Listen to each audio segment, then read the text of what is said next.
जय श्री राम, हर हर महादेव। इस वीडियो में हम जानेंगे रामचरितमानस की रचना किसने, कब और किसकी आज्ञा से की थी। रामचरितमानस की रचना तुलसीदास जी ने की है। तुलसीदास जी का जन्म 1554 में उत्तर प्रदेश के चित्रकूट जिले के राजापुर गांव में हुआ था। कहा जाता है कि तुलसीदास जी जन्म के समय रोए नहीं थे, बल्कि उनके मुख से राम शब्द निकला था। इसीलिए बचपन में इनका नाम राम बोला रखा गया था। यह भी कहा जाता है कि तुलसीदास जी की जन्म से ही 32 दांत थे। तुलसीदास जी के जन्म के कुछ समय बाद ही इनकी माता का निधन हो गया था। तुलसीदास जी की माता का नाम हुलसी तथा इनके पिता का नाम आत्माराम था। बालक राम भोला प्रारंभ से ही विद्वानों की शरण में रहने लगे थे। बालक राम भोला भविष्य में तुलसीदास के नाम से जाने गए। यह नाम उनके गुरु बाबा नरहरि ने उन्हें दिया था।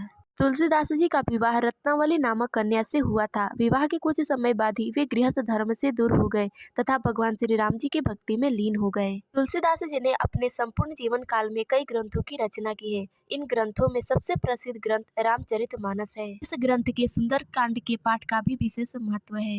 विनय पत्रिका और हनुमान चालीसा की रचना भी तुलसीदास जी ने ही की थी। मान्यताओं के अनुसार तुलसीदास जी के सपने में स्वयं भगवान शंकर ने आकर उन्हें रामचरितमानस लिखने की आज्ञा दी थी।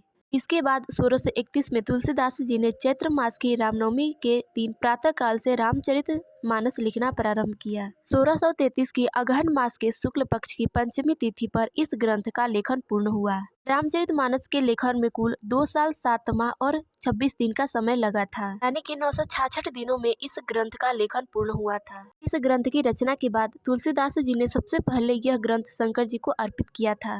इसके बाद तुलसीदास जी इस ग्रंथ को लेकर काशी गए और वहां यह ग्रंथ भगवान विश्वनाथ जी के मंदिर में रख दिया। प्रातःकाल जब मंदिर खोला गया तो देखा गया कि उस पुस्तक पर सत्यम शिवम सुंदरम लिखा हुआ था।